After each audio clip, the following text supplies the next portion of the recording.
Book Club Shmook Club is brought to you by Talk Bomb. It's a book review show where I, Kristen Rogers Anderson, and my brother, Will Rogers, talk about a different book every other week. For more information, like our full archive of shows and our calendar of upcoming books, go to talkbomb.com/schmook. SHMOOK. You can follow us on Twitter and Instagram under the usernames @ChillinKristen and @HauntedSponge. Book Club Shmook Club is available on iTunes, Stitcher, or wherever you get your podcasts.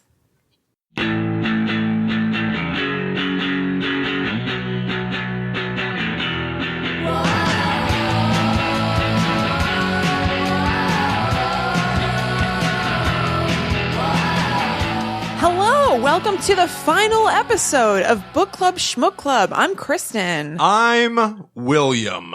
Join us, won't you, as we talk about Twin Peaks, the Final Dossier on this final episode. Will? Can you believe it? I can't believe it. It's so perfect. It's by Mark Frost, who's one of the writers and creators of the show Twin Peaks. That's right. Yep. Book Club Shmook Club, the final episode, Twin Peaks, the Final Dossier. It's almost too good. It's almost like we planned it. Oh my God. Twin Peaks, the Final Dossier. Yeah. When we found out that Twin Peaks was coming back for a third season, most Twin Peaks fans were excited to get some answers to a very long, mysterious cliffhanger. Yeah, the question of how's Annie? Yeah. Yeah. So, I guess we should, of course, say beware of spoilers. Yeah. We will attempt to do, as we have done historically, as we tried with Blair Witch, Right. to do a spoiler-free for a couple seconds, but I think we're going to jump very quickly into the spoiler-packed side. Well, I was thinking it'll be spoiler-free for the Final Dossier, kind of, but I don't know how we can talk about it without somewhat spoiling Twin Peaks. Yeah, sure. You know? All of it. I Yeah. mean, truly. Because the recent season 3 that just came out, this book somewhat bridges the gap a little bit at first between season 2 and then 25 years to season 3. Yeah. But then it does go beyond the events of season 3. So, for sure, spoilers for the show. Yep. If you are a fan of Twin Peaks, if you've seen everything, we're going to do a spoiler-free review of the book itself for a couple seconds. Then we're going to jump into the deep end, and it's just a complete, you know, free-for-all. Anything. Splashing around in that waterfall in Twin Peaks. Just basking in the glow. Oh. Of the Great Northern's Falls, whatever that is, the Great White Falls or something. I don't know. The Great White Falls. That's probably not Maybe. right. But so, Twin Peaks, the Final Dossier. Yeah. Again, we've done several dossiers in the past. We've covered all the Twin Peaks books. Yep. Every single one of them. Yes. There's no clean way to give a summary of a dossier. Right. I think our history. Kind of can a little bit. Yeah, we can give you some idea of what it is. Yeah, they basically, this Final Dossier, I won't say what happens, but it goes through, it really is set up like FBI, or like confidential files. Yeah, like FBI files. So it kind of goes through character by character and tells you about each one of them in sections. Yeah, it's very clean. Yeah. Pretty good. No, you're absolutely right. Spoiler-free synopsis. And it seems like they're focusing on a decent amount of characters that weren't extensively covered in the first dossier. Answer some questions about things that you have from the third season, potentially. Yeah, absolutely. A few months ago, we reviewed The Secret History of Twin Peaks, which is a gigantic dossier that covers a lot of that 25-year gap, a lot of the history of the town. But they didn't focus on every one of the key characters. In here, some of the characters that got missed. Yeah. Some of the characters that got the short shrift a little bit in season 3 are covered more fully. So that's kind of appealing. Yeah, totally. And, then it goes a little bit beyond the show. Yeah. Just a little bit. Yeah. But in important ways. Important ways. Now, we've covered our history with Twin Peaks extensively across previous Twin Peaks episodes of Book Club Shmook Club. So in lieu of asking you about your history with Twin Peaks, what I want to ask you about, if you can recall it. Okay. What was your anticipation like going into this book? Your feelings about season 3, and what maybe, I don't know, this is kind of a leading question. Yeah. What maybe you thought this book might seek to cover, if you had any expectations. Okay.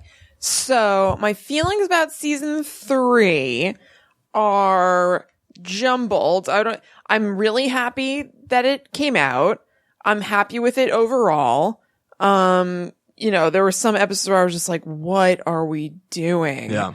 But as a whole, I'm really, really glad that it exists and I enjoyed it Yeah. I enjoyed it enough that I would like to rewatch it. And have you rewatched even a single episode? I think I did during the course of it at some point. I think I rewatched like some episode that was really good. I watched it again, but not many. Yeah. Have you? No. Yeah. But which is kind of unusual for me. Yeah. So it was a very, very weird season, but and it wasn't what I wanted it to be in like many, many ways, but I ended up kind of appreciating it for what it was. And I definitely had moments of being like, oh my God, I'm so excited right now. And like, I didn't even think I was going to get this. So it was, it was a treat, and I'm basically on board for all Twin Peaksy things. Yeah. So my anticipation for the book, to tell you the truth, time snuck up on me. I was excited for the book to come out, and then all of a sudden I was like, oh my God, the book is out. Yeah. And I didn't even give it a ton of thought as to what I thought would be in there. I think that I thought it would be a little bit more connected to the previous dossier. And I found that it feels a lot more like a companion piece specifically to season 3. It still does tie into the previous dossier book. Yeah. But it seems very much like a season 3 TV kind of thing. Interesting. Yeah. I feel like if you didn't pick up The Secret History of Twin Peaks, the original dossier, no problem. Oh yeah, it'd be fine. Yeah, like you could just pick this up and read it. It's its total individual thing. It's its own island. And it is predicated on knowledge of all the seasons. Yeah. Obviously. Yeah. I don't know that it would make a ton of sense without the show. I think probably not. I mean, I'd be really surprised if anybody was going to read this without the show. It doesn't seem like that kind of book. Yeah, I don't really say that because it's so tied to the show. Sure. I don't really say that like it's a plausible scenario that's I know. But it is interesting that like there are some books that like, we covered the Blair Witch books a couple of weeks ago. If you read some of the other Blair Witch books, not the dossiers, they're just stories that are in that world. I actually think you could probably get the gist from the first dossier. Oh, interesting. Yeah, you're right. You probably could read that as just a book. Yeah. Yeah. Okay. So yeah, sometimes, cause I wonder, with these books that are essentially just based on series and movies and stuff, like, are they supposed to have their own life, or is it really just like, you filter out so much audience? It's just like, if you already like Twin Peaks, you should try this. I think that. They're not even trying to get somebody who doesn't know Twin Peaks. I don't think so. Yeah. Interesting. Yeah. Cause you would think that like any publishing house would kind of want to do that, right? Yeah. Like get 100% of an audience, try to make it more, but I guess Twin Peaks itself is not trying necessarily to please anyone. Right. Even if you're a fan of it. Right. So forget that. Learned. Yeah. Okay, let's go into recommends. Yeah. Yeah. Well, what did you think of the third season? What were your expectations for the book? Yeah. I, at the time that we were watching it, I was really annoyed by it. And I questioned throughout it, am I always going to be annoyed by it? At some point in the future, am I going to look back on this and be like, you know what? It was all worth it. The journey made it all worth it. And I swore up and down that I would not feel that way, that I would not end up feeling good about it. Yeah. And the fact of the matter is, I feel okay about it. I do not love it. Yeah. I do not hate it. I am very interested in watching it. And yet, I don't know how quickly I'm going to do that. Yeah. The Blu-ray. Would you normally rewatch it so quickly? I maybe For not something? in my old age here. I'm 30.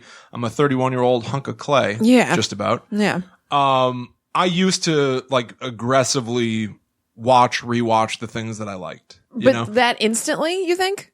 Oh, sure. Yeah. okay. There's really no holding back. Yeah. I was the guy that I used to stay up until like 4 a.m. just watching like The Sixth Sense. Yeah. 3 times in a row and taking notes on things that were cool in it. So maybe if I were younger, I'd have the stamina and interest to do that. This is very much the kind of show that I think younger me would have been like, I would have been in love with it because I think it is really impressively well made. Season 3 is a beautiful show. Yeah. It's a very, like, when I say interesting, I mean literally like it grabs your interest. Yeah. Even if some of the things that are happening are like, oh, this is stupid. Yeah. It still is attention grabbing. I think it's the kind of thing that I would have loved because I felt like it was sometimes pretentious works of art. Yeah. As a kid, I would love them because I would think that I'm supposed to love them in a weird way, if that makes sense. Yeah, totally. I'm supposed to really appreciate this, so therefore I do. I think I would have been all about it. Yeah. Maybe now that I'm a little bit older, I just don't have that much time for this stuff. I tend to move on from thing obsession to obsession way faster. Maybe not so much. Or it's just that I think it could be that you just don't get as mired in those things maybe as much anymore. Yeah, maybe. You know? Yeah. I am very excited about it's a good thing to progress from watching this Sixth Sense 3 times in a row. Oh, I completely agree. Yeah. Like, I'm not really pining for those days. If anything, I wish I had the time to potentially do it, but I don't think I would really actually the same movie in a row? Like sure. right after it ends, you start it again? Yeah, I would do things like I would watch a movie and then I would put it back on. You were on cocaine, yes? Oh, largely. No, I would put it back on with like the director's commentary. Oh, yeah. Or like I would do that. I would do like very dorky things where it would be like, this is my like watch through. Like I sit down and I'm going to watch it as it unfolds. And then I'll do another one where I sit and like take notes and write how I feel, stuff like that. So, you know, each watching had its own purpose. Yes, to it. I gotcha. But I'm very excited about the Blu-ray release of the show. Too. I'm really eagerly awaiting, because I wonder, I've already seen online, they've been announcing some special features. There are a bunch of like half-hour long bonus features / mini documentaries about the show, which I'm interested in. It seems like David Lynch and Mark Frost are pretty open about explaining what they intended, which I... Really? A little bit. In a couple of ways that I think we'll do in the spoiler-packed side. Yeah, okay. That I wouldn't really have anticipated from them. Mark Frost, I think even today, was saying a little bit about what he feels about season 3 and what the finale of it means. Which is kind of cool. Yeah. And I've heard that David Lynch is going to say some stuff in the bonus features, but I don't know if that's true. Yeah. So yeah, I feel okay about it. Yeah. I really appreciate, I'm like you, I very much appreciate it. I'm glad we have it. Yeah. But it's not what I expected and it's not what I wanted. You know what? I have to say, I get disappointed a little bit when I think about what I thought it was going to be like and that it's not like that. Yeah. Disappointing. What did you think it was going to be? You know, I didn't have a fully formed idea of what it was going to be, but I thought there would be a little bit of the gangs all back together. Like I knew that, I can't remember his name right now, but the guy who plays Harry Truman, I knew he wasn't in it. Yeah. But I did think it would be Cooper in Twin Peaks and like with his goddamned faculties. I know. And being himself. And that we would see them together again. I didn't think, I knew that there'd be a spin on that. I didn't think it was going to be like just a third season of the show that's totally cohesive with the previous two. Yeah.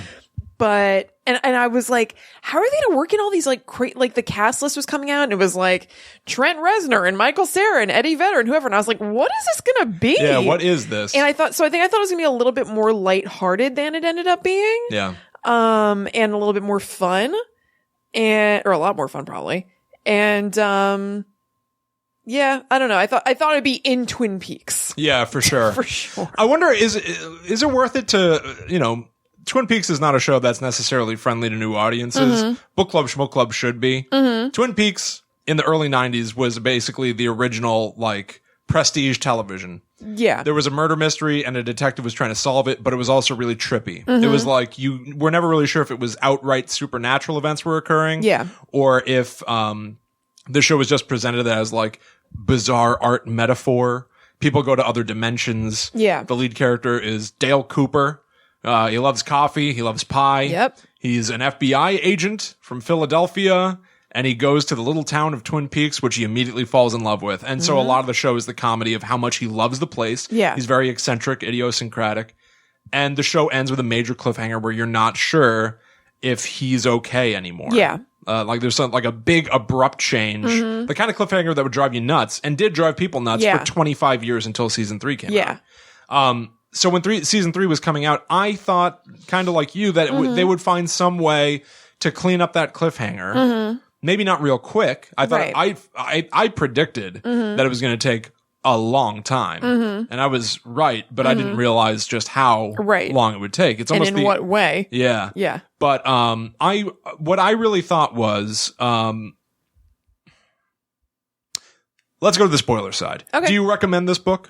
Yes. Okay. Yeah. I recommend it as well. If you're a big fan of the show, I think that this is like a no-brainer. I think it's required reading. I agree. It is required reading. Yeah. If you like conventional storytelling and you watched season 3 and realized it's not conventional. Yeah, you really should. You kind of do yourself the favor. Yeah. Frankly, is what it is. You kind of need this. Yeah. So go pick up Twin Peaks: The Final Dossier by Mark Frost and get a little bit of closure. Yeah. Okay, let's go to the spoiler packed side because I want to loose these chains that bind us. All right, sweet. They're on the ground. Yeah. So what I thought we might get. End of season 2, Dale Cooper's trapped in the Black Lodge or the Red Room, the waiting room, whatever you want to call it. Yeah. And then we find out 25 years later, at the beginning of season 3, he's still trapped there. And that's basically what I thought it would be, but I thought that they would find some way to break him out somewhat quickly or something. Right. And then I basically was looking forward to a show where it's like another murder's occurred that's similar to the Laura Palmer murder, which was the central artifact of the original 2 seasons. Yeah. And Dale Cooper would be back and they'd be like, oh my gosh, these murders are starting again. Yeah. And Dale Cooper's back. Well, this is really weird. Why is this cycle happening again? I think everybody thought it'd be something like that a murder happens in town that draws him back. Yeah. But the other thing that I was really looking forward to is Dale Cooper is such a G-shucks, shiny outlook on life kind of guy. I really wanted to see what happens to that guy when he's now lost 25 years of his life. Yeah. And I felt like his conflict throughout the show would be like, yeah, we have to solve the mystery and we have to find the killer. But those were things that was like the undercurrent that David Lynch and Mark Frost never really wanted to solve. Yeah. Famously, they never wanted to say who killed Laura Palmer. Right. They wanted that to be, this is what the show is. It is murder. It is, we are investigating murder. So, of course, there'd be a new mystery. Yeah. But what the show would really be about is what's it like to come back? What does it mean to have been away for 25 years and now you're here again? Yeah. And getting older. And it would have been interesting to see Dale Cooper have to deal with being like 55 years old. Yeah. And still feeling like a young man. Yeah. But having missed out on 25 years of life, of what the world is like, how society's advanced in 25 years. I thought we were going to get a show where he's like, breathe in that air. And somebody gives him like a cell phone. Like I really thought, I thought. Really? I didn't really think that. I didn't mean like a fish out of water. I thought there would be a little bit. We talked about that, yeah. I thought there would be pieces of it. I didn't want it to be as fish out of water as like what they do to Lucy in the show, where she's like, cell phones, I don't understand them. And she's afraid of them. Yeah. Too much. Way too much. I wouldn't even want that for Dale Cooper, who hasn't been on basically the planet for a quarter of a century. Right. But I wanted it to be a little bit that he's like a little tortured because he's like, I'm still very optimistic. I still feel like really positive about what we're going to do. But like I just basically lost like a third of my life. Yeah. Like it's gone. And like, I don't really know if it matters at all or like who I am or what I'm trying to do. Like I thought that would be interesting. Yeah. It'd be like a dark way to handle a positive character. It would have been. And what we got instead was he comes out and he turns into Dougie. He's wearing a green coat and he doesn't have... Goddamn Dougie. He doesn't know where he is, what's going on. He's mute. Yeah. He shuffles everywhere. He can't really walk right. He repeats the last word that anyone says to him because it seems like he's kind of trying to learn. Yeah. But he never... It doesn't even feel over the course of like multiple episodes, over the course of like 14-hour-long episodes, it doesn't feel like he's even progressing. Like a little bit. In small ways. Yeah, but a little. It ends up taking like... an act of like Deus Ex Machina for him to wake up. Yeah. So it's not even like he had to gradually come to his senses. Right. He was just in one state, flip a switch, and now he's Dale Cooper again. Yeah. Once he was Dale Cooper. Oh, which was the best. I mean, how exciting was that? So exciting. Possibly one of the most like thrilling. Oh, completely. I lost my mind. Yeah. Moments of television of all time. Oh, totally. Loved it. Totally. And then we get about an episode and a half. Yeah. And he's disappeared again. Yeah.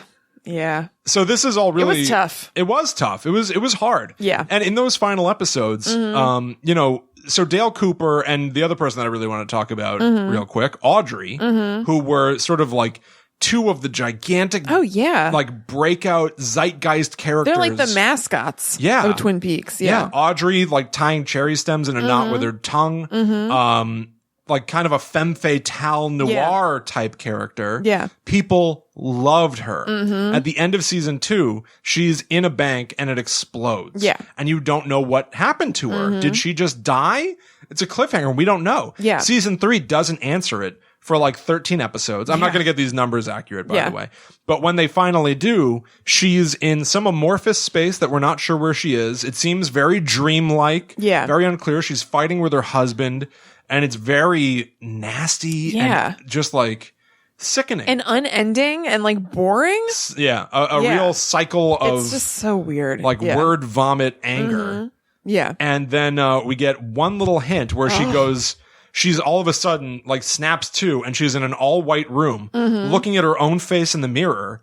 And in a shock, she just goes, "What?" Yeah. Cut to black. And we never saw her again. That's how she ends season 3. That's killer. No answers. Yeah. Dale Cooper was replaced by his doppelganger in season 2, locked up for 25 years. Spends most of the 3rd season trying to come to his senses. Finally does. Defeats his doppelganger. Goes to another dimension. Yeah. First of all, he tries to go through time. To instead of save Laura Palmer from murder, he literally removes her from Twin Peaks, it seems. Yeah. Which seems like it may have changed time. There's some indication that like, it messed up the space-time continuum. Yeah. But then they end up going to another dimension entirely, where it seems like maybe none of these events ever occurred. Yeah. And he's stumbling, like very sad, like really amazing, but like really baffling. The final 15 minutes of Twin Peaks season 3 are Laura Palmer, whose name is something else.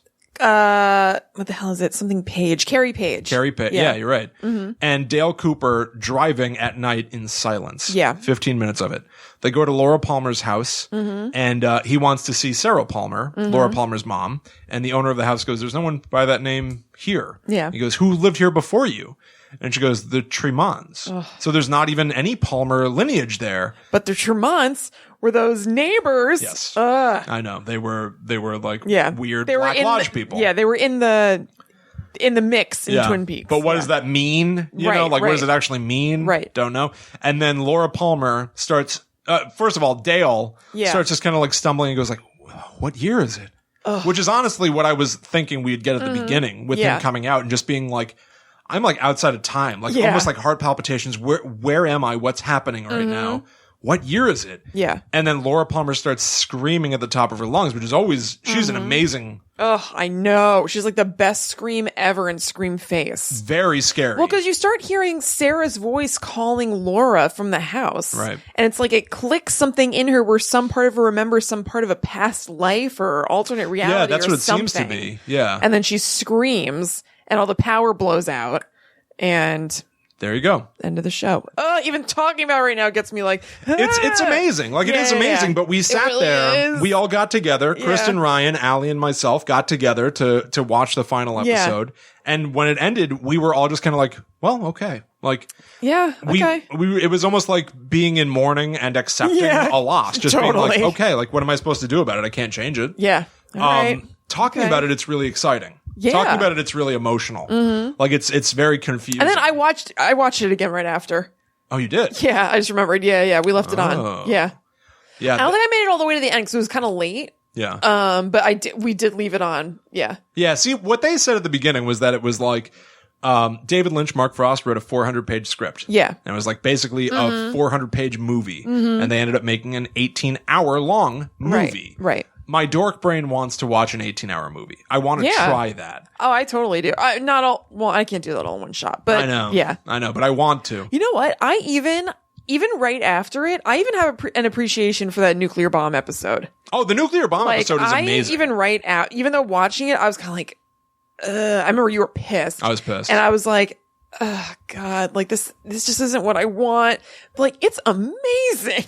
It is amazing. About it. Well, I always said it. That's an amazing episode, but I was pissed. Yeah. Because I still feel like it came at the wrong time. It's an amazing thing. Like it's a spectacle. It's crazy. It's unbelievable that was on TV. It's 45 minutes of explosions. It's crazy. And then a bizarre coda with a hopping bug frog. Yeah. I was really annoyed when it came. Yeah. Because it came after a good episode. And after a long string of like tiring episodes. Right.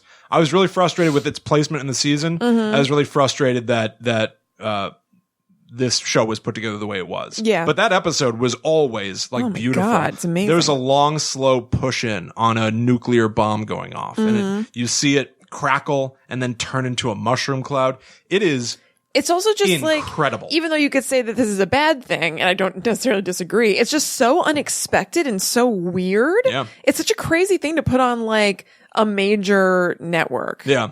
And like housed within such like a big deal kind of TV event to some people. Absolutely. It's just nuts. Yeah, without a doubt. Yeah, I definitely do want to. I'm getting that Blu-ray and everything. So the book. Yeah. Sorry. Yeah. I feel like dossiers are always like well, this, yeah, because they're part of. It's about the world of it. Yeah, completely. Yeah. So the dossier now, two of the things that I really appreciate about it, it puts more of a spotlight on Audrey, who I feel like really got screwed. Yes, with totally. season 3, Sherilyn Fenn. Yep. People loved her. People wanted her back. Yeah. And then she was like pushed toward the back few episodes. So crazy. And then no idea what was going on with her at all. Yeah.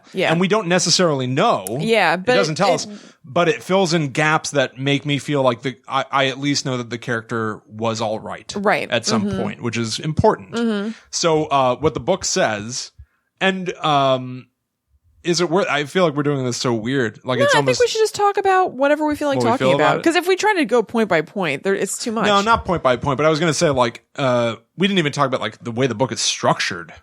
Yeah, I did in the beginning. I said it's like files on each person. Okay, all right, good. So, evidently, Audrey, after the explosion of season 2, she was in a coma for 3 weeks, 3 months. I don't remember. Yeah. And when she wakes up, she is pregnant. Yeah. During her coma, evil Dale Cooper was spotted in her room. Yeah. Before he broke out of the hospital, chucked himself out without any sign off from a doctor. Yeah. So that is frankly confirming what everybody like pretty heavily suspected. Yeah. Yeah. Was that he? Well, it pretty much confirmed it in the show. Like, yeah, true. Yeah, you're right. Yeah. I forgot about the line where he's like, "Goodbye, my son." Yeah, totally. Which is so like on the nose. I know. I forgot about that. Taking care of a little business. Heavy line. Yeah. She has like a nightmare son. Yeah. Richard Horn, who's like so disgusting, like hard to look at, hard to listen to. He's not that hard to look at. That other guy's hard to look at. Oh my God, they're both hard to look at. Yeah. I forget his name. I know in real life. He's the bad guy boyfriend of Becky. Yeah. Of Shelley's daughter. Yeah. It's like Callum something. Yeah, in real life. Yeah. But yeah, so Audrey, after waking up from her coma, she gets her GED. Yeah. Finishes high school. She gets a degree for business administration. And then she opens a hair salon in Twin Peaks that she runs for about 25 years. Yeah. Like that's what it says. It's like, she just ran this hair salon in town. It's like very successful. And I think that's pretty much, she never really makes up with her dad. Yeah. Her dad, Ben Horn. Yep. But like I felt like that was like a decent coda to the character. Yeah, totally. We don't know what the hell happened for her to then end up like in dream space. Well, they in kind Black of Lodge world. Not really, but they say that she was institutionalized. Like, she marries her accountant, and it seemed to have been a marriage for money and not like love or anything. And then it says, I can't remember what, she just started not doing well or something. I can't remember what precipitated it. Really? Yeah. And then there are rumors, and one of them was that she was institutionalized. And I think that the insinuation is that that's true. Oh, so that when that's we the see her waking up, she's actually like waking up in the institution. Right. Mm-hmm. Yeah. Okay. Yeah. That makes sense. Yeah. But either way, I was glad to get like some answers about her. I feel like answers were needed. Oh, completely. Heavily needed. Yes. Also some good Phillip Jeffries knowledge. Yeah. I felt like that was like a big deal. Condense it. Give me the condensed version. I'm afraid I'm not even going to be able to. So like Phillip Jeffries was David Bowie in the movie Fire Walk With Me, which in the whole Twin Peaks scheme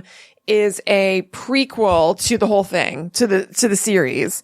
And he's this agent, and he's really weird. He like bursts in the scene, and does he say what year is it? He appears suddenly at the FBI offices at Gordon Cole's office, played by David Lynch. Right. Kyle MacLachlan is there as Agent Dale Cooper. Yeah. And all of a sudden Phillip Jeffries appears, and they're like, well, if it isn't the long lost Phillip Jeffries, where have you been, Phillip? And he's like stumbling around and goes, who do you think this is there? Yeah, and he's pointing at Dale Cooper. Yeah. And so it seems to be a weird sort of foreshadowing. Yeah. Although, this scene was shot after the finale of season 2. Right. But in the timeline, some idea that Phillip Jeffries is aware Dale Cooper is going to be replaced by a doppelganger. Right, Yeah. right. So it turned out, man, I won't be able to say it exactly, but like Phillip Jeffries somehow became able to access like a little bit of like a rip in time and dimensions and has been kind of traveling. So like they find out somehow through research. And also this book, so they are files, and the way it's formatted is the same in a way as the first dossier of the Twin Peaks: A Secret History. So it's Agent Tamara Preston is going over she wrote all these files in the final dossier. These ones she personally wrote. So they have her commentary and stuff because she wrote them. It's that she's writing them to Gordon Cole. Yeah. So she found out through research and travel and following leads and everything that at the point that he was in Gordon Cole's office, he was also seen in Buenos Aires. I think that's where it is. In a hotel. And in that scene in the movie, he's wearing like kind of like tropical clothes, which is weird. And she's like, so it's interesting that he is wearing that outfit when you were talking to him and he was seen in Buenos Aires. So it seems like he maybe did a lot of weird dimensional and time traveling and he's like unstuck in time. Yeah, exactly. And it seems like almost maybe became less and less of himself through that process. Yeah. And so that's how he ended up what he kind of is in season 3 of Twin Peaks, where he's just like, you assume kind of like a disembodied spirit that is using a giant tea kettle to host him and let his voice out or something. That's one of the things that David Lynch opened up about. Oh, really? What is it that he says in that, like when he's setting up for the final episode, he's like, Phillip Jeffries, who may not technically exist. Is that what it is? Yeah, he's like, Phillip Jeffries, who may not exist anymore. Yeah. Who may not exist anymore. Yeah. So, something like that. So what did he say about He came out and said that he thought it was funny that everyone was like, oh, it's a tea kettle. Phillip Jeffries turned into a tea kettle. He's like, I always thought it was clear that he's inside whatever that thing is. In like human form? I don't think he said anything more than that. I think, but your theory sounds more plausible. Oh, okay, yeah. Especially in conjunction with this information. He's becoming less of himself, and now he exists in this thing. He's like in a container because he's like a thing. Right. So wait, did people think that he was the tea kettle? Yeah, there was like a meme of like people saying like Phillip Jeffries is in the background of this shot, and it's like Dougie at home, and there's a tea kettle on the counter. It's like Phillip Jeffries is there.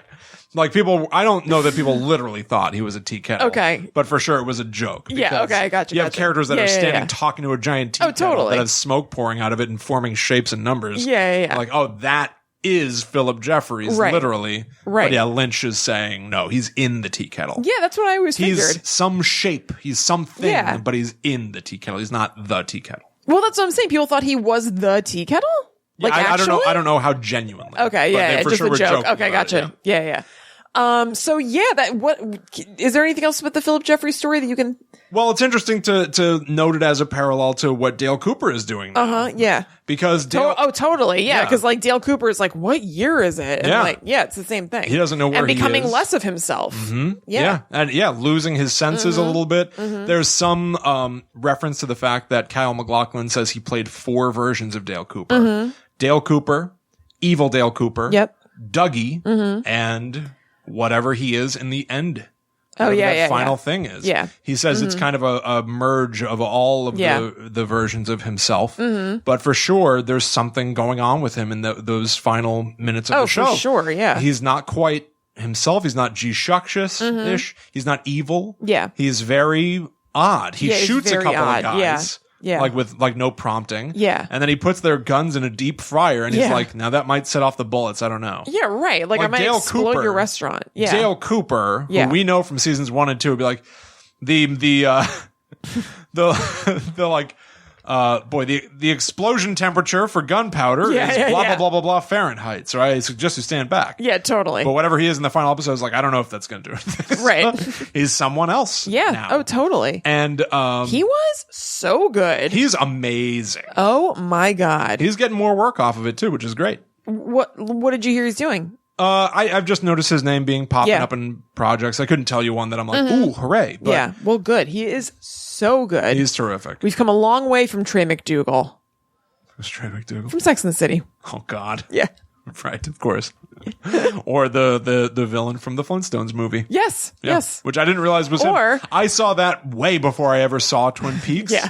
So in my head, like I knew the Flintstones movie is John Goodman and what's her name? Rosie O'Donnell? And Halle Berry? And who else? Little guy. Little guy. I love him. I can't think of his name. What's he in? He stopped acting now. He's from Ghostbusters. I can't think of his name. Is it like a little person? No, he plays Barney. Oh, Rick Moranis. Rick Moranis. Yeah, I love him. Oh, I do too. I'm sorry I couldn't think of your name, Rick. It's not because I don't think of you frequently. Yeah. I just had a brain fart. He had that album about his mother's brisket or whatever. Yeah, my booby made a brisket. Yeah. Or like God. He's amazing. He really is. But yeah, I know that movie as a vehicle for them. Yeah. And then having seen Twin Peaks, I'm like, oh, I got to double back to the Flintstones movie. Cal McLachlan is in there? Yeah. We also, have you ever seen Showgirls before? Oh, God. Have you? I mean, a long time ago, yeah. He is in one of the wildest sex scenes ever committed. That shit is crazy. Yeah, it's whatever just her name flying, is, flopping around in a pool. Elizabeth Berkley. And Cal McLachlan is just holding on. Oh my God, for dear life. It is amazing. Just physically present. Yeah. Real crazy stuff. Real crazy. Real wild stuff, you guys. I have to watch. I haven't seen Showgirls in a while. So, yeah. He's incredible, though. Yeah. And so I wonder if with him being like somewhat unstuck from time, if he is going to be a Phillip Jeffries. Is it Dale Cooper, who may or may not exist anymore? I hope not. I just hope not. I hope if they do another season, I really don't even give a shit how they get there. Yeah. I would just love just regular Dale back. Yeah. I completely agree. Yeah. I don't feel like they're beholden to anything. They're not. You know, I'm just saying what I would personally like. Oh, yeah, for sure. But I'm saying like they could come back and be like, oh, Dale, thank God you're safe. Oh, totally. They won't. Yeah. Because it's them. Yeah. Totally. But they could do something to make him normal. Or I feel like the show really closer heavily to normal or something. Because even though it wasn't what I was expecting at all when we watched the premiere, I was like fully into the premiere. Even though the premiere was like the premiere. Super duper dark, super duper weird. But I was like, I felt great about it. Same. I was like, this is not what I thought. This isn't what I wanted, but I love this and I'm here for it. And then it was after that it kind of devolved for me. So what was my point? I don't know. Just that he doesn't, I don't even care if he's back to normal Dale. I feel like there could be a way to make whatever good, but there were just things I mean, as long as Dougie is done, like I'm not saying they would ever return and be like, oh, oops, I'm Dougie again. No, I got Dougie again. No. But like, he doesn't have to be G Shucks. He can be whatever he has to be. Yes, but just not even present. I know. And I really feel like season 3 essentially is a long story of here's how we get back to some semblance of normality. Right. Like obviously something goes real haywire at the end. Yeah. But it also feels like if they were to pick up, it's Laura Palmer and Dale Cooper stuck together somewhere. I know. That's kind of a great, conceit for something. I love it. I love it. It's a wonderful potential launching point. Totally. Especially because they were always the two people the show was about. Yep. Like we talked about it when we recovered like the medley of Twin Peaks books, Secret Diary of Laura Palmer and the tapes of Dale Cooper. Yeah. Like we have a diary from each of them. Right. We're interested in both of their lives. Right. And now here they are, both seemingly alive together. They're like approximately the same age. Yeah. I feel like they are somehow odd star-crossed, maybe not lovers, but they are entwined. Yes, totally. In a very odd way. Yeah, absolutely. Speaking of the tapes of Dale Cooper, we also find out that book or audio thing may not be totally accurate because Diane kind of redacted things heavily and sort of shaped it the way that she wanted it, which makes sense. I love it. I know, that plays. I love it. I love it all the more. Yeah, it's I just all loved in how play. much is tied into everything. How impressive is that? That was one of the things that Amazing. we talked about over the course of the Twin Peaks books is like, is this stuff canon? Maybe it's not, but maybe it doesn't matter. Yeah. And the fact that we end up in a place where there are multiple universes, multiple realities, maybe it's all canon. Yeah. Well, Mark Frost is saying here in this book, in pretty like clear words, it's all fair game. It just may not mean what you think it means. Yeah. It may not mean what you thought it meant when you first read it or listened to it. Totally. He's a great writer. He is a terrific writer. I know we don't do this much on the show. I actually want to read some of what he says at the end of this book because I think it's beautiful. I think it encapsulates the way that you have to think about Twin Peaks, and a way that you should think about all art, and it's like a wonderful cap off. I think he's a terrific writer. He really is. I really loved the note that Margaret, the log lady, wrote to Hawk that he read at her funeral. Yeah, it was so good. It was very sweet. I actually transcribed it. Oh, really? No, I don't have it. Oh, it was dumb. No, I'm laughing a little bit because it was dumb because I listened to it in the car and I was like, "This is so nice. I love this. I like want to have this to like read sometimes." And then during a break at work, I sat and transcribed it, and then I was like, there's a book version of this. What am I doing? No, that's very sweet. There's something about writing yourself. Yeah, there totally is. But still, I was like, I'm going to have this. Yeah. But whatever. You know what I thought was really sweet about the Margaret Lanterman log lady section? Oh yeah, her real name is Coulson. Yeah. Right. It's Catherine Coulson. Coulson. Yeah. Margaret Lanterman. Yes. Lanterman. Deputy Hawk has the log. I know. It's on his mantle. He says it hasn't talked to him yet, but he's listening. How much do you love that? How much? I mean, does that give you like it? Because it does for me. The feels. Oh God. Yes, Kristen. it does give me the feels. All the feels. Thank you for asking. Does it give you all the feels? Yeah. Great. Thank you for asking. Oh, it does give me all the feels. We went like 106 episodes without talking like that. Oh, I had all the feels. Oh, I hate that so much. But doesn't that give you like a swell of like affection in your heart? Yes. Like I love these characters. I love them so much. I love this world. Yep. I love it. I love me too. All of it. So much. Me too. Okay.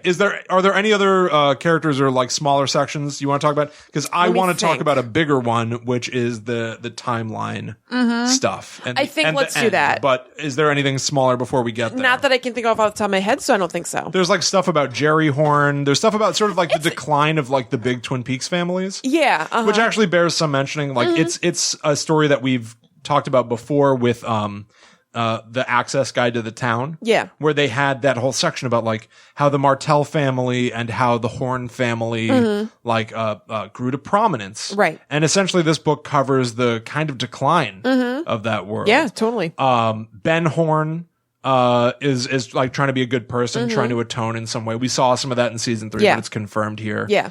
He had sold a big giant plot of land to build something called the Ghostwood Estates. Yeah. It ended up being bought and turned into a prison. Yeah. Which I don't think we were aware of at all. That's very odd. Totally. And interesting. Yeah. But obviously Pete Martell. I wonder if that is supposed to tie in any way to like kind of the criminal element in Twin Peaks. It seems like a little bit newer and a little bit more sinister. Oh, that's pretty cool. Yeah. Yeah. We don't really get much of that new crime wave story here. Yeah. But it's season 3. Or an individual Bobby Briggs thing.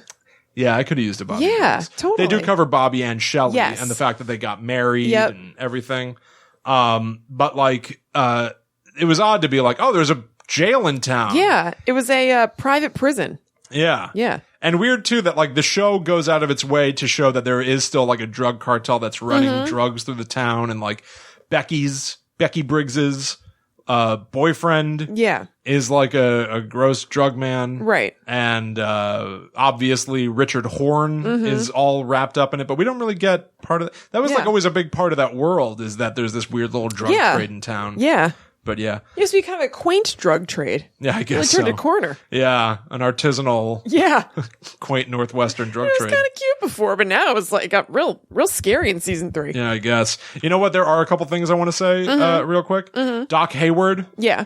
They talk about how he and his wife got divorced. Yeah. Oh, yeah. Right? Yes, this was a big revelation. This was interesting. Yeah. After the events of season 2, when Donna, played by... God damn it. What the hell is her name? I know it. Hang on. Jeffrey Lynn? Jeffrey Lynn? Something like that. No. Her name is Jeffrey. She was the bad guy in Men in Black 2. Oh my God. Lara Flynn Boyle. Lara Flynn Boyle. Yeah. I knew I just needed to say Men in Black 2. Yeah, that was what did it. The one with Johnny Knoxville. She was the bad guy in Men in Black 2? She sure was. Man, I don't remember that. Yeah. Weird. The story of the Haywards, she, at the end of season 2, finds out that Ben Horn is her real father. Yes. And so what we learn in this book, Final Dossier, is that shortly after season 2, Doc Hayward and his wife got divorced after that revelation. Ben Horn and his wife grew ever further. Yep. Until he eventually was just basically living in the hotel that he manages. Donna moves away, has a modeling career in New York, and you're like, oh, weird happy ending for so much for Donna until you find out that like all her like socialite stuff and like fanciness is also part of like a major drug problem. Yeah. So she ends up going to rehab a bunch, and then lands back with her dad. Yeah. Starts living with him again while she's like basically on like recovery. Yeah. And gets a nursing degree. Yeah. And starts working for his doctor's office in Vermont. So a very, very oddly fully featured story. Well, because we didn't get to see her at all in season 3, so that was pretty satisfying. I was glad we got all that. Oh, absolutely satisfying, but like oddly deep and odd. You know, the original series was very much about Donna. Yeah, totally. And how like Laura Palmer was the dark one who was like into drugs and like selling her body. Yeah. And Donna was always trying to keep up a little bit. We see in the movie Fire Walk with Me. She wanted to be kind of cool and bad, but she wasn't actually that way. Yeah. And then she grows up and has like a major like drug problem and stuff. Like I guess it all makes sense in a weird way. All of this is very human. Yeah. You know, like all of this is with 2 feet on the ground. Very little of it is at all ethereal, magical, supernatural. Yeah. And I love it just as much. Totally. Like the original Dossier, we talk about like Area 51 and the Illuminati and stuff. We don't get that at all here, and I didn't miss it. No, me neither. The world is fascinating enough. Yeah. She runs into Lana Bunting Milford or whatever her name is. Oh yeah, Dougie Milford's succubus wife who kills him. Who dates somebody who owns a tower that bears his name. Oh my God, is that said? Yes. She dates Trump. Oh, and then he goes, God. Gee, wonder whatever happened to that guy. Oh my God, he does? Yeah. How the hell did I miss that? I have no idea. William, it was actually kind of good. Like at first I was like, oh God. And then it was kind of fun because he's like, yeah, she fell in, with like a crowd that like I think it's her, or it's either her or Donna, I'm pretty sure it's her. And it's like, yeah, she dated for a period a wealthy, I don't know what you would call it. I don't know, like mover and shaker who owned a tower that bore his name. But when it was her, because it was that when she found out about all his business dealings that were like dirty, were like gonna eventually like leave him broke or something, she got the hell out of there. Wow. Yeah. I have no idea how I could have missed that, but I missed that. Yeah. Apparently. That's insane. Yes. There are a couple little references sprinkled throughout here to kind of like, that's the only one about him, but things about, I don't know, things that I caught that were like kind of politically themed. Well, Mark Frost is very political online, so that's not very surprising, I guess. No. But that's interesting. Yeah, totally. We find out about Annie. Oh yeah, yep, that was good. We find out how Annie is. Yes. She's fine. Yeah. Well, no, that's what she says. Remember they said that she says that, but well, I know. But my point was I was saying what she says. Fair enough. She's not doing so fine. No. She did come out of the Black Lodge, and she was okay for a little while. I'm getting mixed up. She was okay for a little while or something. And but then she was like kind of catatonic. Yeah. And now she sits like basically staring at a corner. Right. And once a year, every year, on a certain date, she says, I'm fine. And it's because Cooper was saying, how's Annie? Yeah. But isn't it weird that was evil Cooper? Yeah, it's completely. I know. At first I was like, oh, and I was like, wait a second. I know. It feels like cosmic connection until you realize that doppelganger Cooper was saying, totally. How's Annie? Yeah. I'm fine. But I guess she wouldn't know the difference. Maybe that's how it got through to her or something. Because it was maybe he's able to reach through time, or he's felt more or something like that. True. Yeah. But it is cool to see that there is like if you go to the Black Lodge, there is residual like spookiness that happens to you. Yeah, it was cool. And I guess, for all intents and purposes, people thought evil Cooper was Cooper. Right. So for her, she's tuned into she Cooper. hears his voice saying, how's Annie somehow. I guess she would just think it was Cooper. Yeah. I'm fine. Yeah. Oddly fairy tale like. Yeah. And the last thing I want to say before we get into the big schlemiel. Yeah. Leo Johnson is what opens the book. His autopsy notes. Yep. About how he had a dog shock collar on his neck and how there were spider bites all over him. Because as we know, Wyndham Earl, the crazed FBI agent serial killer, kept him a hostage. Yeah. And like weird stuff. Like they were talking Very about weird. how like Leo Johnson had gotten shot over the course of seasons 1 and 2 and lost the function of his body. Basically, he was basically in a coma, but just kind of sitting there, and it seemed like he was paralyzed from the neck down. But then they kind of retcon in here. They're like, oh well, somebody did say in a report that maybe when the swelling went down around the wound, he might be able to walk again. Yeah. But he may never regain his faculties. Right. Which is why he was shuffling around in season 2. Right. But I thought that was interesting. There's like a full Leo Johnson section. I know. It feels like this book is really just trying to give you the coda. Yeah. The Final Dossier is the right name for it. It's tying up loose ends and stuff. And that's all it is. File by file. Which Tamara is fine by me because there are a lot of loose ends. Yeah. Here are just a bunch of characters that we need to put a bow on. Yeah, here totally. You go. It's great. Love it. Okay. So yeah. All right. Time. So the big schlemuli. Yeah. Schlemol. Tamara Preston. Yeah. Starts trying to talk about Laura Palmer, whose murder is the central event that kicks everything off. It's the beginning of time for Twin Peaks. She realizes as she's looking back through records, she's not seeing any references to the murder of Laura Palmer. Yeah. What she's seeing references to in historical texts is the disappearance of Laura Palmer.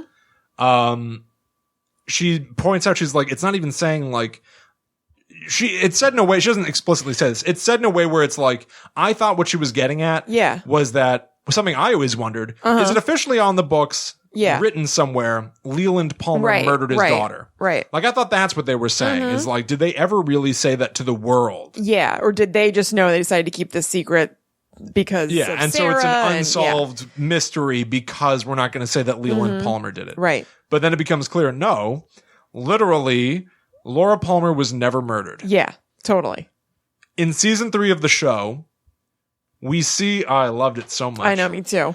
Dale Cooper. I had to rewind it. I was like, wait, what? I know. Dale Cooper and Diane have to make a decision. Are they going to go through this portal? Are they going to go down this road? Yeah. Which actually, that's weird. I think that's literally what the metaphor is. Are we going to go down this road? Yeah. And it leads them to 1989, 88, whatever. The night Laura Palmer is to be murdered. Dale Cooper hides in the woods and overhears her. Well, that's not with Diane. He's by himself when he does that. He's by himself when he does that, but like they have that conversation before he disappears. Do they? Yeah, I think so. I don't think so. They just walk from like, you know, he does his whole like, Wizard of Oz thing where he's like, I've loved all of you and you're whatever. And then I don't think they talk at all. I think it's just him, Diane, and Gordon. What? Nope. Him, Diane, and Gordon are in the basement of the Great Northern. His room key opens a mystery door. Yeah. He walks through it. He's still with Diane. Diane now has red hair. They go to a hotel. He sees another Diane. Then they go into a hotel room and sleep together. He wakes up in the morning and she's gone. No, it's later. He does go by himself into like 1989. Diane's not there. Yeah. Boy, all right, maybe I need to rewatch it then. Yeah. So, either way, he's hiding in the woods and he hears Laura Palmer talking to James, which is a moment we saw in Firewalk with Me.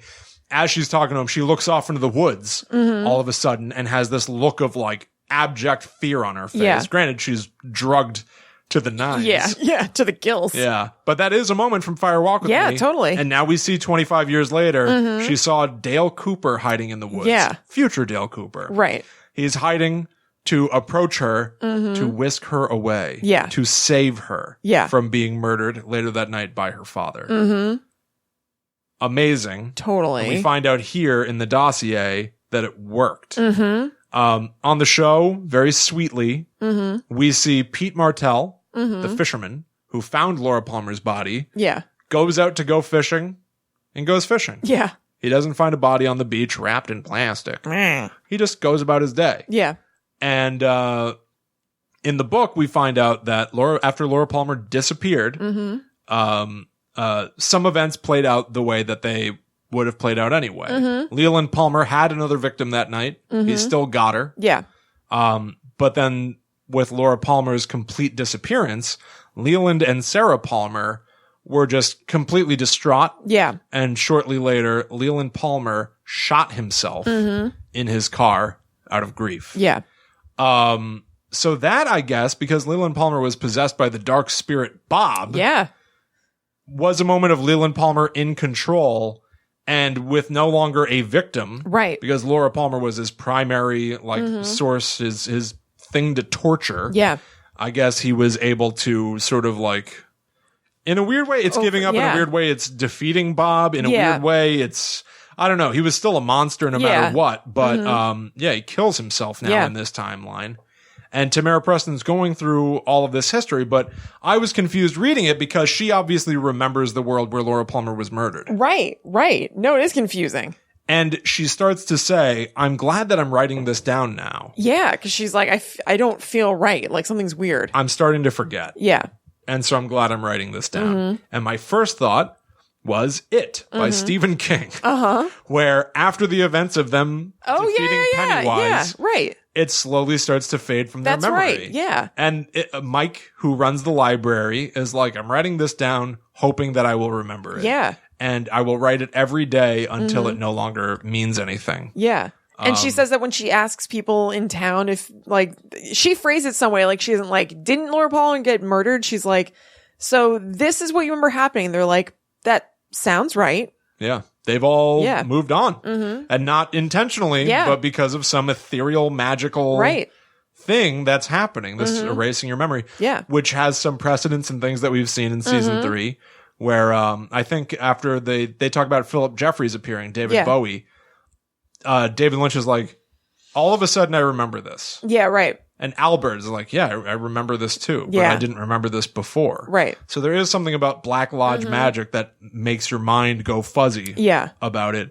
So this book tells me whatever happened with Dale Cooper and Laura Palmer in another universe, he won. Yeah. He did what he set out to do. He saved Laura Palmer's life that night. Yep. So Twin Peaks, what this book tells me is that Twin Peaks, the series, kind of closes at the open a little bit. Yeah. And Dale Cooper saves the day. Right. And then everything that happened after that is a cliffhanger for a possible totally different future. Totally. But Laura Palmer was not murdered. No. But they're stuck somewhere.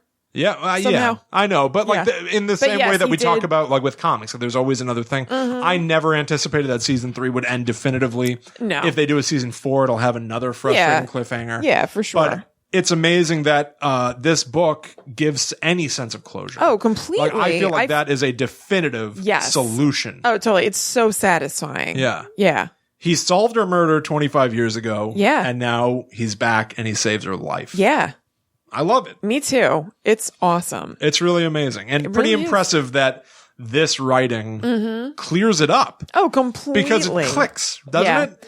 I think that having it done this way also keeps it, like, it makes everything really understandable and concise. It's like, it's done more elegantly, I guess you would say, than this, but it's basically being like, okay, so this is what happened to Audrey. This is what happened to this person that you wanted to know about. This is what that deals with the time travel. This is what that deals with Phillip Jeffries. You get all of that, but in a way that feels really good and is really well written. Yeah. Yeah. One of the things that I experienced as an odd phenomenon while watching season 3 of Twin Peaks is that it was so at arm's length and obtuse and not willing to give you answers that anytime I watched something else, it felt like it was giving me too much.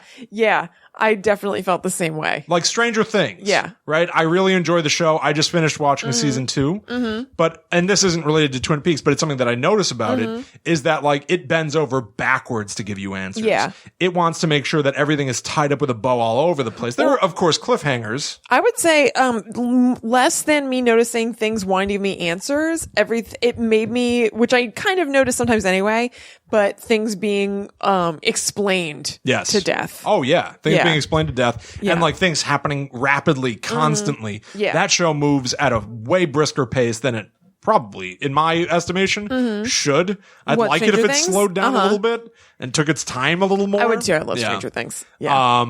But like what I loved about season 3, one of the things that I loved about it was that there is an objective truth. Yeah. I fully believe that Mark Frost and David Lynch in their 400-page script have answers and a concrete idea of how each scene connects to the next. But then the way that they shot and edited it, the objective truth is no longer available. Right. You're seeing a corner of the story. You're seeing part of what's going on. Yeah, I think and we're not going right. to tell you what the overarching game is that's being played.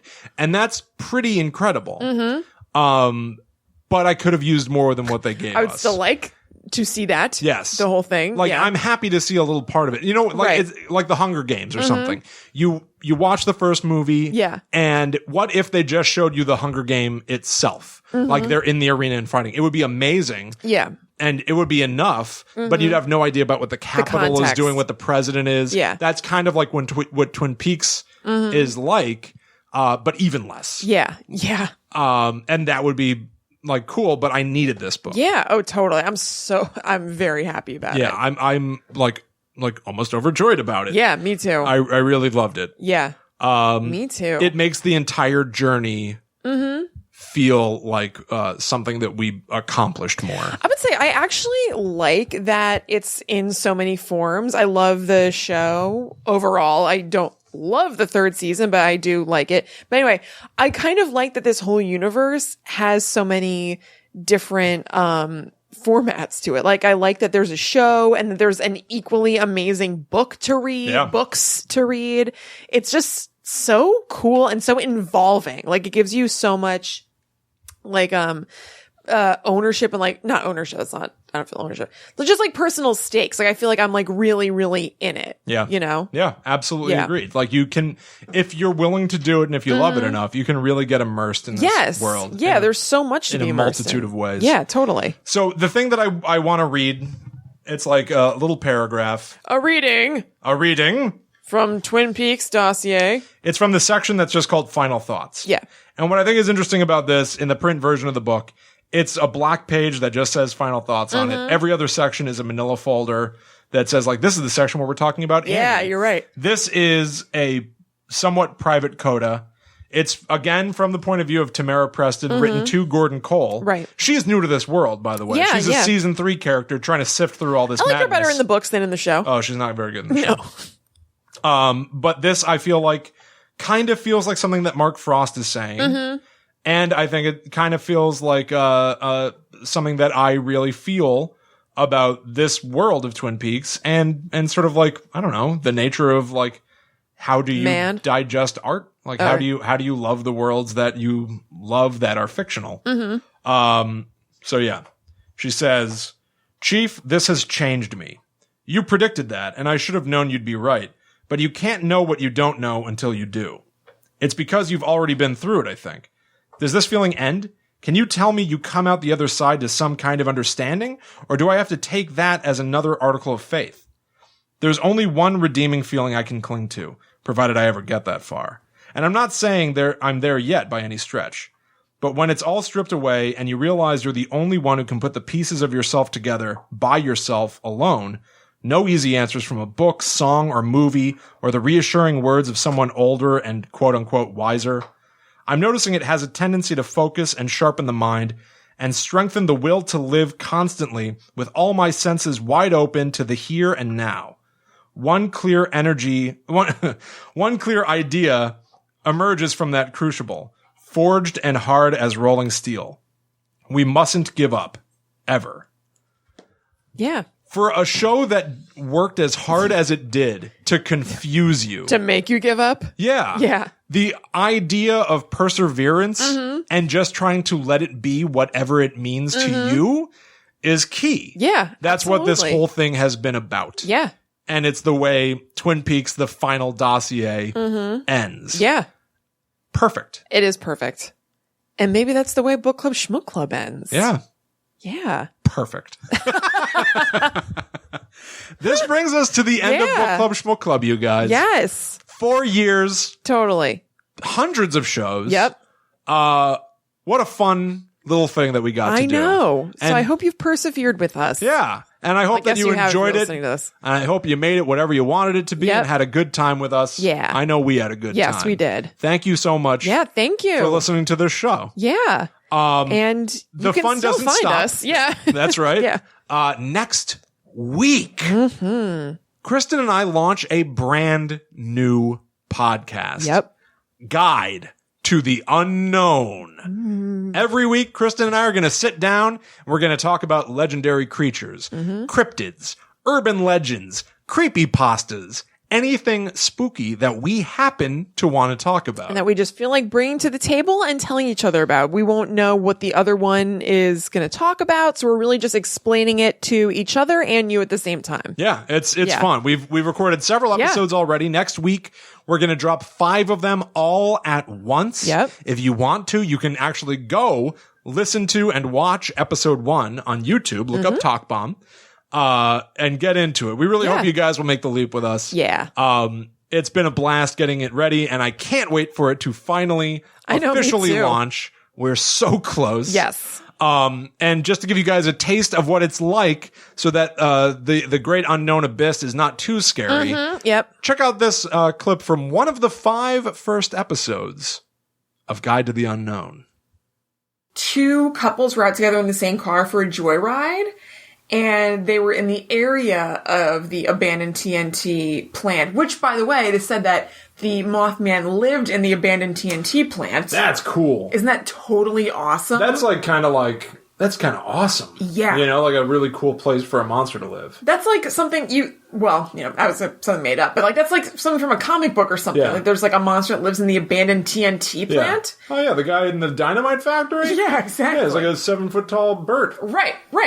So these 2 couples are out joyriding together in the area of that plant. Some people said they pulled over for like a lover's lane situation, which is so weird because at least one of the couples was married. I can't remember off the top of my head. And, like, presumably lived together. Like, why are you going to make out together in a car? I don't like that you can just pull over anywhere and have a lover's lane situation. I know. I feel like lover's lane is supposed to be the name of a road you're on that overlooks the town. I don't like that someone's like, any lane can be lover's lane. Ew. That's gross. I think that anything that's abandoned can be a lover's lane. Oh, is that right? Yeah, I think if it's an area that's... Lover's lane means? If it's going to be an area that's not trafficked. I thought it was like the spot that everyone knows is Lover's Lane. It could be, but maybe it's not literally called Lover's Lane, but right. It like overlooks the city and everyone knows that it's kind of like where teenagers go to neck. See, I don't even think about it as being like a pretty area that overlooks the city. So much more I think of insidious it as when it's like, we'll pull over by the old dynamite factory. 100%. I think of it as being an area that people aren't going to be driving by a lot. Yeah. It's like a creepy road or something. Yeah. Like, I don't think of it as like Lookout Point. I know just where to go where that giant mutated bird lives. So, I don't know if they were just driving in that area or if they had pulled over to Neck. Yeah. But then they were driving and they said this giant bird creature started driving over the car and like enough that they could see it, I guess. Or, yeah. Flying. Yeah. And so they're like, oh man, they're like, lose it, Ted! Or whatever. So he started like driving really fast. And I'm trying to lose it. Yeah.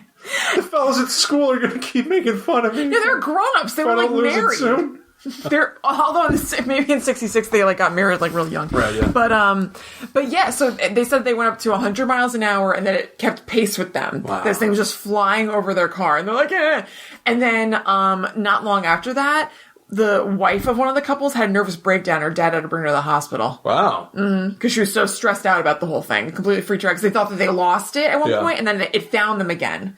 And started flying over them again. That is one of those things that, like, if you encountered something that was so seemingly impossible, I feel like it would... One of the primary things that would happen is it would, in a moment, shatter your sanity. Oh, I'd go quite mad. Yeah. And so the first newspaper report that was published about that, it was in the Point Pleasant Register, November 16th, 1966. 3 6s in that, I just noticed. And it was titled, Couples See Man-Sized Bird, Creature, Something. There's that. Yeah. And wow, so much more. When Guide to the Unknown launches next Friday, November 17th, 2017. 5 episodes at once. Yeah. Thank you guys so much for listening. Yes, thank you. We really appreciate it. If you want to keep up with us in all of our future endeavors, please make sure you stay tuned to talkbomb.com. Yep. We'll have everything posted there. Book Club Shmook Club lives forever there. Yep. And you can reach out to us online. Yep. I'm at Chillin' Kristen on Instagram and Twitter. I am at Haunted Sponge. If you want to jump over to Guide to the Unknown, you can follow at GTTU Pod across all social media. Jump into our ecosystem. Yeah. We want to have conversations with you guys. We want to talk about your experiences with monsters. What do you think of our show? Absolutely. Everything you think about our show. Yeah. And yeah. Cool. But from us here on Book Club Shmook Club, for the last time, good talk, gang. Meeting adjourned. Wow. Huh. Feel different now. Me too. Whoa. I feel older. Will? Kristen? Do you feel that? What year is it? Where? Wait. We've made a mistake.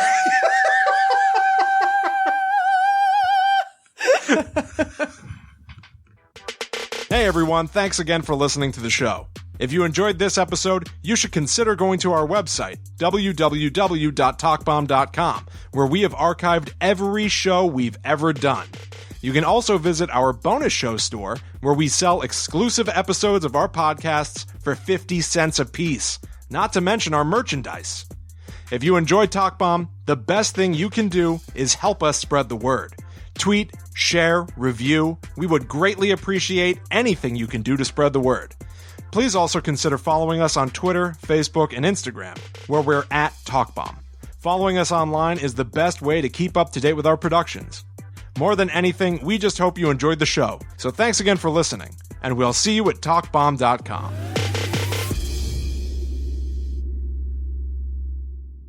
Kristen was on a podcast called Behind True Crime. It's not recording, is it? Yeah, it is. Oh, okay. Oh, so is this like a sound check? Yeah.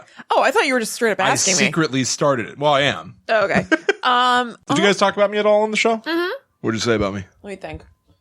Well, she said that she'd worked with you on Hunt to Killer stuff, or at Hunt to Killer or something. We talked about everything. We talked about Guilty Party. We talked about Book Club Shmook Club. We talked about Guide to the Unknown. She said that she knew you from working with you at Hunt to Killer. And then what else? Were my unboxings mentioned? No. No? Oh, I should have done that. No, it doesn't matter. Just curious, because I want to know. I want to know what to take issue with when I comment later and say, "Get my name out your mouth." I'm trying to think. I mean, I think that's pretty much it. Okay. All right. I think there was something else in there just about like we were kids or something like that. I don't remember though. Yeah. Yeah. I always hated him ever since we were children. And that's how you find out. The other thing that I wish that you had heard through the door. Did you think I was standing with like a cup against the door listening in? No, but like I've been here when you've been like recording like Hunt to Killer stuff, and I've been able to hear you. All right. I thought maybe you were just like on your phone or watching TV on the couch or something that you could like hear things here and there. I had two dogs lying on the bed. Thank you. I was looking up stuff on my phone, and they were just walking around, lying down. It was a double pup cuddle up. I thought it was going to be that, but at the couch. So I thought it was potentially so. Classic double pup cuddle up. Ugh, I love it. I'm going to get a big dose of double pup cuddle up. Thank you for that. Yeah, no problem. So I said something blue goats. And then she was like, I've never heard that phrase before. And I was like, really? And then I explained the whole thing. And as I was doing it, I was like, oh, I wish I hadn't started this. This is too long. So I'm like, and then Wayne is on the couch. I really did. I explained the whole thing. Yeah. And maybe I should start at the beginning. Wayne and Garth have a local access TV show. And one day, Benjamin comes over offering them death. Well, that leads me to my question. What is the name of the station manager? Oh, Noah Vanderhoff. That's what it is. Noah Vanderhoff, yeah. I said, I knew it wasn't right, but I was like, I can't remember his name. All I can think of is Joran Vandersloot because he's a killer. Yeah. And I don't know. Come bust a move where the games are played. It's hip, it's fresh, it's Noah's Arcade. I was being Rob Lowe during that. No one can see it, but it was accurate. All right. Okay. All right. Yeah, like I had a big divergent. Maybe she'll cut it. Well, it was important. I couldn't believe she was like, I've never heard that phrase before. And I was like, what are you talking about? It's not really a phrase. It's a movie reference. Well, she never heard it said before, I guess. Fair enough. Yeah, she didn't. She only saw it written on a piece of paper at best. He doesn't say it out loud. He holds up a card that says, "This man blows goats. I have proof." No one says it. I do. That's such a funny thing. His sponsors on. This man has no penis. Secret message for the audience. My favorite thing is I have proof. Oh, totally. Like, this man blows goats would be juvenile and unfunny. This man blows goats. I have proof. And it's written, which makes it seem like it's a hostage situation. Like, someone please contact me. I can give you the proof. It's amazing. And he's being so funny. Like, he says something. He's like, they do? Get right out of town. Like, he's like so corny.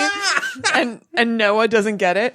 Oh, it's so good. Oh, I love that movie so much. All right. Wayne's World on Blu-ray. Yeah. You have the double pack. Yeah. You're sitting pretty. Look at you. Oh, totally. You're on top of the world. On cloud 9. Yeah. No complaints from you. I don't ever want to hear any complaints out of you. William, not a 1. All right. Bye-bye. Okay. Bye.